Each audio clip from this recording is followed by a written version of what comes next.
Desde la República Rusa de Crimea, informan que la defensa antiaérea derribó un misil de crucero de las Fuerzas Armadas de Ucrania, cerca de la península. Cabe señalar que esta semana estuvo marcada por numerosas agresiones del régimen de Zelensky, que contrae diferentes zonas fronterizas Rusia. En Moscú en reiteradas ocasiones advirtieron de que Kiev planeaba lanzar un ataque contra la central nuclear de Zaporojia y agregaron que responderán con dureza a cualquier intento de atacar la planta atómica. Si efectivamente y esta jornada no ha sido la excepción, desde Ucrania han intentado atacar zonas fronterizas rusas. Así puntualmente se han registrado varios ataques, puntualmente en la provincia de Belgorod donde la defensa antiaérea actuó. Sin embargo, uno de los impactos cayó sobre un aserradero. No hay víctimas, informan las autoridades, pero sí que hay daños materiales. Otro ataque también con misiles, y actuando la defensa antiaérea rusa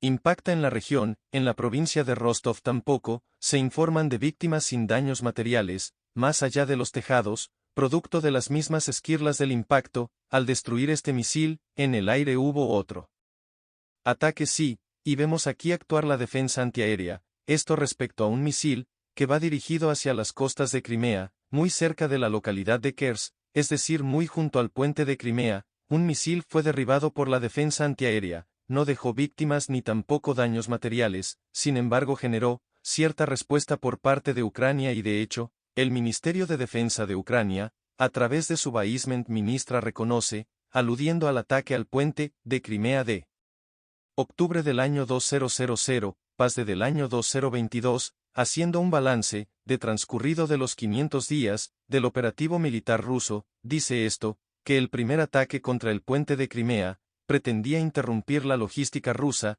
atribuyéndose la autoría por parte de Ucrania, justamente a ese ataque. Recordar que en aquella oportunidad negaban su autoría, que es lo que se sabe sobre la central nuclear de Zaporozhye, porque hay ciertas preocupaciones, hay ciertas advertencias y Moscú además se muestra muy firme. No, ciertas preocupaciones no, realmente, son fuertes las preocupaciones y advertencias, por parte del portavoz de la presidencia rusa. Revisamos el mapa, donde está justamente instalada esta planta nuclear de Zaporozhye, bajo control de territorio ruso, pero que ha sido objeto de numerosas provocaciones, por parte de Kiev. Rusia ha advertido también, de que se planifican otras provocaciones, y ha advertido el propio Dmitry Peskov, tal situación es realmente tensa, y advierte de la necesidad de tomar las precauciones, al respecto, para evitar lo que podría implicar un ataque. Las mismas autoridades, del Organismo Internacional de Energía Atómica, han supervisado la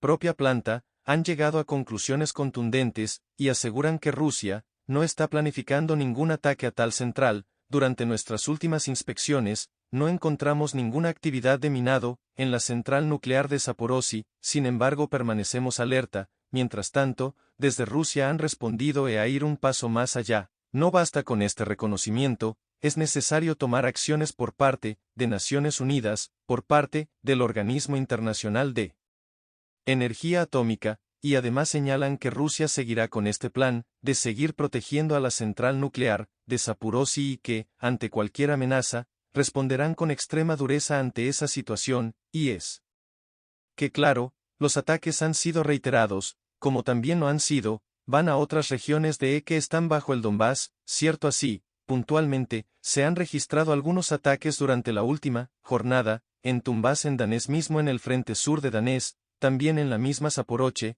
la provincia de Zaporozhye. Claro, cientos de militares ucranianos han fallecido, producto de la respuesta de las Fuerzas Armadas rusas, puntualmente entre otros de la rama Vostok, y ante la desesperación por los fracasos en la contraofensiva, Washington decidió enviar municiones de racimo a Kiev. Si lo comentaron desde la Cancillería rusa, tras el anuncio del Pentágono de este viernes. Desde Moscú aseguraron que, con este nuevo paquete de ayuda militar, el país norteamericano acercó una nueva guerra mundial. Cabe destacar que Estados Unidos reconoció que este tipo de armas puede representar una amenaza para los civiles. Sin embargo, señaló que peor sería que Rusia ganara la guerra. Estados Unidos ha dado un paso más en su ayuda militar a Ucrania, con la aprobación para el envío de municiones de racimo a Kiev. El propio presidente Joe Biden calificó la decisión de difícil, y aseguró que se basó en las peticiones del Pentágono. precisamente desde la Casa Blanca,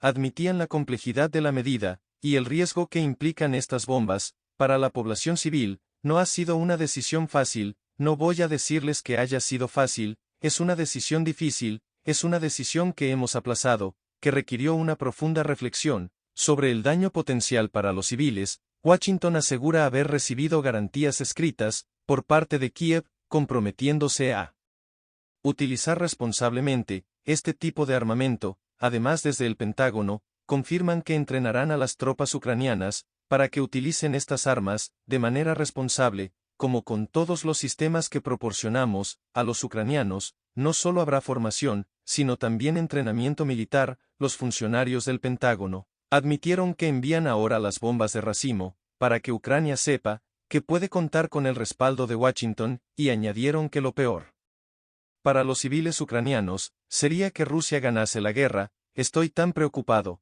por las circunstancias humanitarias como cualquier otra persona, pero lo peor para los civiles en Ucrania es que Rusia gane la guerra. Este paso dado por la administración estadounidense ha suscitado oposición por parte de multitud de organizaciones humanitarias y también de gobiernos, como por ejemplo el austriaco. También desde la Secretaría General de Naciones Unidas han expresado su oposición al uso de este tipo de municiones. Rusia reaccionó al envío de este tipo de armamento, expresando su preocupación. Por ejemplo, el embajador ruso en Estados Unidos, Anatoly Antonov, aseguró que el nivel de provocaciones de las autoridades estadounidenses está fuera de escala y acerca una nueva guerra mundial. Por su parte, la representante del Ministerio de Exteriores, María Zakharova, no dudó en responsabilizar a Washington de las posibles muertes de civiles. Sobre el terreno, el suministro de municiones de racimo a Kiev es un gesto de desesperación y una muestra de incapacidad ante el fracaso de la pregonada contraofensiva. Al proveer este tipo de armas, Washington será, de hecho, cómplice de las actividades de minado del territorio, y compartirá plenamente la responsabilidad de las muertes causadas por las explosiones, incluidas las de niños rusos y ucranianos. La Cancillería rusa también publicó un vídeo, en el que la ex portavoz de la Casa Blanca, Jen Psaki, aseguraba el año pasado que el uso de este tipo de bombas podría constituir un crimen de guerra. Muchos expertos denuncian que este último capítulo de ayuda estadounidense solo busca lo mismo que los anteriores, es decir, dañar a Rusia a todos los niveles posibles. El objetivo es destruir a Rusia, en el sentido geopolítico, geoeconómico, en todos los sentidos, todo lo que los Estados Unidos ha hecho en Ucrania. Se trata de una guerra subsidiaria, para causar la máxima cantidad de problemas al sistema político, económico y diplomático y por supuesto militar ruso. Así pues, Estados Unidos incrementa su apoyo militar a Kiev, con el envío de las polémicas bombas de racimo que a partir de ahora serán utilizadas por Ucrania en el frente de batalla. Este martes Vladimir Putin informó sobre la ampliación de aplicación de las monedas nacionales entre los países de la Organización de Cooperación de Shanghái. Las declaraciones se dieron en el marco de una cumbre virtual entre los jefes de Estado del bloque. Según el presidente ruso, la proporción del rublo en las operaciones de exportación con las naciones de la organización superó 40% en 2022. En este sentido, Putin destacó la importancia de establecer un sistema financiero independiente. En el marco del bloque, Rusia participa activamente en la implementación de la hoja de ruta de la Organización de Cooperación de Shanghái sobre la transición a las monedas nacionales en el comercio mutuo, aprobada en la cumbre anterior en Samarcanda o Uzbekistán, y es importante continuar este trabajo. Tomar medidas coordinadas para eliminar las barreras regulatorias, establecer la infraestructura de pago necesaria, y crear un sistema financiero independiente. El mandatario agregó que Occidente lleva contra Rusia una guerra híbrida, mediante la imposición de sanciones ilegales, pero que el país resiste y resistirá las presiones. En el encuentro, los líderes abordaron temas relacionados al nuevo orden multipolar. Uno de los puntos importantes de la reunión fue el ingreso de Irán como miembro pleno del grupo. El presidente de esta nación, Ebrahim Brasil, afirmó que es necesario eliminar el dólar de las transacciones si se quiere lograr un nuevo orden económico. Por su parte, el mandatario chino Xi Jinping expresó la necesidad de desarrollar políticas exteriores independientes basadas en los intereses del bloque, tenemos que desarrollar, independientemente, una política exterior, basada en intereses comunes y a largo plazo. En nuestra región, hay que permanecer atentos, ante los intentos externos, de fomentar una nueva guerra fría,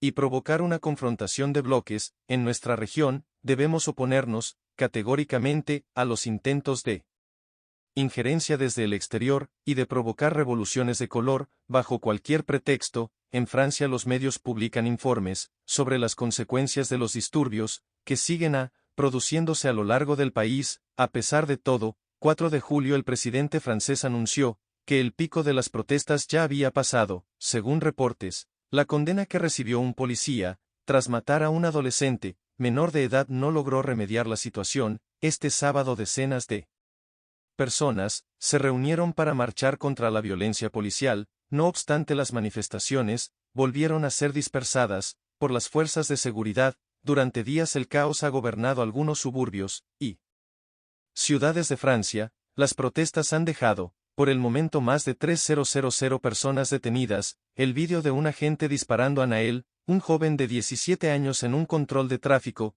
prendió la mecha de los disturbios. Su muerte, dicen los manifestantes, no es un caso aislado en Francia. Años atrás miles de personas se concentraron, frente a los tribunales, en París, exigían justicia por el asesinato de otro joven, a manos de las fuerzas de seguridad. Asa, su hermana mayor, se convirtió en un referente contra la violencia policial. Los suburbios, multiculturales y empobrecidos han estallado, sobre todo las personas más jóvenes. La edad media de los detenidos por actos vandálicos es de 17 años, una grieta generacional, dicen, marcada por la desigualdad. En la última década, se ha agravado el problema de los suburbios, en toda Francia, que es pobreza, crisis, miseria y violencia. Sin embargo, los sindicatos policiales argumentan que los actos vandálicos han sobrepasado todos los límites. Hay más de 500 policías heridos, casi 1.000 edificios públicos asaltados, y más de 3.000 coches incendiados. La terraza del restaurante de Tadras también fue víctima de la violencia. El propietario, días después, mira con incredulidad cómo una parte de su negocio ha quedado reducida a cenizas. Una desgracia. La situación es muy triste, no hay mucho que añadir, me faltan las palabras. Es triste que esto suceda en un bello país como Francia. Así pasa. El rechazo a las protestas ha ido incrementándose. Con el paso de los días, la violencia ha dado fuelle a las posiciones ultranacionalistas, y ha estigmatizado aún más a las personas que viven en el extrarradio. La muerte de Nael ha dejado en evidencia la fractura social que existe. En Francia una parte de la población, muchos de ellos viven en estos suburbios, se siente excluida, sin oportunidades, y en ellos alberga un profundo resentimiento sobre las instituciones del Estado. El gobierno francés ha conseguido calmar la crisis. En los últimos días, 45.000 miembros de las fuerzas de seguridad se han desplegado por todo el país. Sin embargo, habrá que ver si el Ejecutivo da solución a los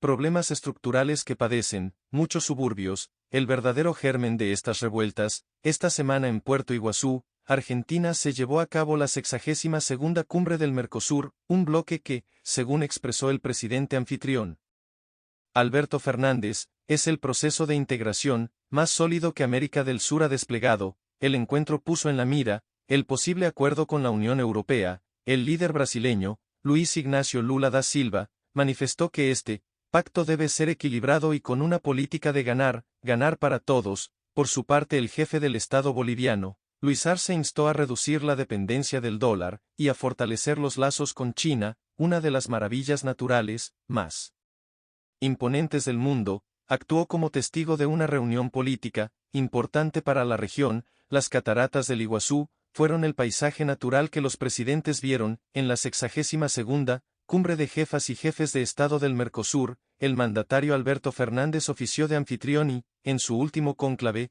como máxima autoridad de Argentina, aprovechó para dejar en claro que su visión es netamente integracionista y que la unidad hará crecer al bloque. Nosotros buscamos acceder al libre comercio, que el mundo central pregona, apostando al desarrollo industrial. No estoy parado en el lugar aislacionista, en el que algunos me quieren ver parado. Quiero agregar valor a lo que producimos, porque así podemos ser protagonistas del futuro, de lo contrario, seguiremos perfeccionando la tremenda desigualdad, que hoy posterga a nuestros pueblos. Brasil volvió a tener a su presidente como representante. En este tipo de foros, Lula da Silva regresó después de más de 10 años, y en su alocución, se mostró en las antípodas de su antecesor. Al condenar los discursos de odio y violencia, asimismo dijo que hará lo posible para poner en marcha el acuerdo con la Unión Europea, pero con condiciones justas y equilibradas para los países sudamericanos. Estoy comprometido con concluir el acuerdo con la Unión Europea,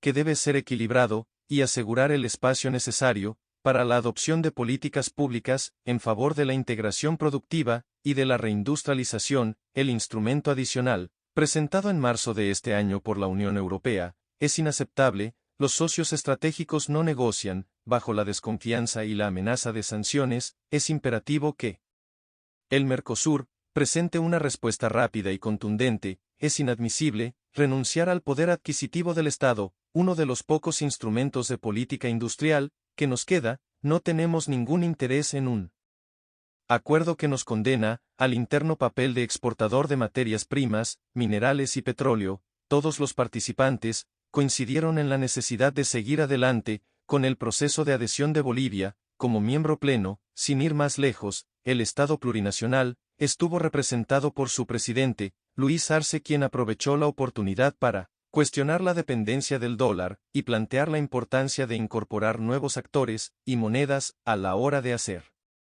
transacciones internacionales. Nuestra región se ve gravemente afectada por las restricciones y regulaciones impuestas por el sistema financiero estadounidense, que limita las opciones de financiamiento y las posibilidades de acceso a los mercados internacionales, por lo que resulta necesario reducir la dependencia al dólar estadounidense y diversificar nuestras relaciones económicas y comerciales. Proponemos la disminución de esta dependencia a través de una mayor integración y cooperación regional, además de buscar alianzas estratégicas con otros actores internacionales, como China, que ofrecen alternativas al dólar en el comercio y en las inversiones. La foto final mostró felices a los mandatarios participantes, pero esa alegría no se pudo plasmar en un comunicado de cierre unificado. La República Oriental del Uruguay no firmó el documento y cuestionó el inmovilismo del bloque por no permitir tratados de libre comercio, una postura que se repite desde hace varias cumbres. Además de estos conceptos, hubo otros que expresaron que hay muchas tareas pendientes de cara al futuro. Por primera vez luego de varios años, los presidentes de los estados fundacionales del Mercosur estuvieron reunidos cara a cara en una cumbre regional. En este encuentro, quedó claro que la puesta en marcha del acuerdo con la Unión Europea requiere modificaciones en los documentos rubricados hace 4 años, ya que tal como están ahora, perjudican a los países del bloque. El desafío de destrabar este asunto quedará en manos de Brasil, nación que ejercerá la presidencia pro tempore hasta diciembre de este año. El jefe de Estado de Argentina, Alberto Fernández, participará hoy en la inauguración del gasoducto. Presidente Néstor Kirchner, el mandatario, afirmó que se trata de un antes y un después en el desarrollo de la nación, y calificó el trabajo como la obra más importante del país en los últimos 40 años. Del acto también formarán parte la vicepresidenta, Cristina Fernández de Kirchner, y el ministro de Economía y precandidato a presidente, Sergio Massa. El evento es visto por muchos como una de las primeras imágenes de unidad de la coalición. Se llevará a cabo en la ciudad de Salliqueló, en la provincia de Buenos Aires, lugar en el cual el ducto se conecta con la red troncal. Se espera que la megaobra, realizada en un tiempo récord, ayude al país a lograr autonomía energética y a paliar la crisis económica, y cambiaría la fecha elegida para la inauguración. No es mera coincidencia, puesto que hoy Argentina celebra los 207 años de su independencia. El presidente colombiano, Gustavo Petro, firmó el miércoles el cese de hostilidades del ejército contra el ELN. Lo mismo hizo el grupo que rigieron, tal como se acordó en las conversaciones de principios de junio en La Habana. Sin embargo, existen dudas respecto al éxito en la implementación de políticas de paz, y es que mientras se firmaban los alto el fuego, se produjo el secuestro de una sargento y sus hijos. En los días previos, el ministro de Defensa, Iván Velásquez, había pedido perdón a la familia de Alex Fabián Vargas víctima de un asesinato falso positivo en 2008, un acto público de perdón, encabezado por el ministro de Defensa de Colombia, Iván Velásquez, marca un hecho histórico. Se trata de la primera vez que, un ministro y un comandante de defensa de Colombia, reconocen abiertamente la responsabilidad del Estado sobre un caso de ejecución extrajudicial. Precisamente se trata del asesinato del joven, Alex Fabián Vargas Hernández, a quien las autoridades militares hicieron pasar como un caso de falso positivo. En 2008 en 2018 el Consejo de Estado, durante la presidencia de Iván Duque, condenó a la nación por la ejecución extrajudicial del joven. Con su orden, el organismo obligó a realizar este acto de perdón en menos de 3 meses. Sin embargo, pasaron 5 años y por fin, solo con un nuevo gobierno, los familiares reciben el reconocimiento. En palabras del ministro de Defensa, Fabián Vargas Hernández, fue asesinado en agosto del 2008, por militares que integraban el Grupo de Caballería Mecanizado número 1, José Miguel Silva Plazas. El joven entonces fue presentado como un presunto guerrillero del Ejército de Liberación Nacional ELN, bajo el nombre de Carlos Alonso Otelles Gómez, y como baja en combate, una práctica criminal extendida en Colombia, y que hoy cubre más de 6.000 víctimas mortales. Frente a este y muchos otros casos, aún hay una deuda en materia de justicia, procesos legales que recaen en el nuevo gobierno, mismo que además de realizar este tipo de actos, avanza en acciones de paz, con otros grupos armados ilegales, como el ELN, que esta semana anunció un nuevo cese a hostilidades. Así ven expertos, esta acción de la guerrilla llama la atención, en particular el hecho de que por un lado, se anuncia un cese al fuego unilateral por parte de la ELN, digamos como en una parte o una forma de acercarse a una fase previa a lo que sería el cese al fuego bilateral, que inicia a principios del mes de agosto, pero también hay una contradicción muy fuerte, cuando el mismo Frente de Guerra Occidental anuncia un paro armado en el sur del Chocó. Esto de alguna u otra forma es una contradicción, y pues deja en evidencia claramente las dificultades que hay desde el comando, o desde quienes están haciendo la representación del ELN en la mesa de negociación, para con los frentes. El coordinador de la línea de Seguridad Urbana y Crimen Organizado de la Fundación Pares destaca además algunos puntos a tener en cuenta dentro del cuarto ciclo de negociaciones con el ELN, sin dejar de lado el poder de esta guerrilla en el país, así como el control que pueda tener el Comando General sobre todas sus tropas, puesto que en varias ocasiones ha quedado en evidencia que las múltiples cabezas del ELN no hay control total para garantizar un cese el fuego o un alto en secuestros y extorsiones. Uno de los principales pilares de esta negociación era que efectivamente se negociaba, se acordaba y se aplicaba, contrario a lo que pasaba con el proceso de paz con la FARC, en su momento que nada estaba acordado hasta que todo está acordado. Entonces, es una gran expectativa saber qué se ha acordado. Frente a la negociación con el DLN, por otra parte, también identificar o reconocer realmente si ese es el fuego que se va a pactar o que se está pactando. De aquí a principios del otro mes de agosto, pues realmente se va a ver, en concreto en los poblaciones territoriales, o en los territorios del país, advirtiendo que el LG tiene una fuerte presencia, es la segunda fuerza, digamos, ilegal, segunda después del Clan del Golfo, que tiene una presencia cercana, entre los 180 y 200 municipios, en todo el territorio nacional. Por su parte, este miércoles el presidente colombiano, Gustavo Petro, firmó el decreto que inicia suspensión de operaciones militares contra las estructuras del ELN a partir del 6 de julio. El próximo mes entrará en vigor el cese al fuego bilateral temporal. Se supone que la medida duraría al menos 180 días, hasta 3 de agosto, tendrán ambas partes para establecer, de manera conjunta, la ruta que permita completar los protocolos del mecanismo de verificación del cumplimiento al cese de hostilidades en todo el territorio nacional. También trabajarán en la elaboración del reglamento del Comité Nacional de Participación, así como en los 8 protocolos restantes, para poner en marcha, al fuego de manera definitiva, acciones que además apoyarán para que se espere lleve a buen término la reanudación del cuarto ciclo de negociaciones, esta vez en Caracas, Venezuela.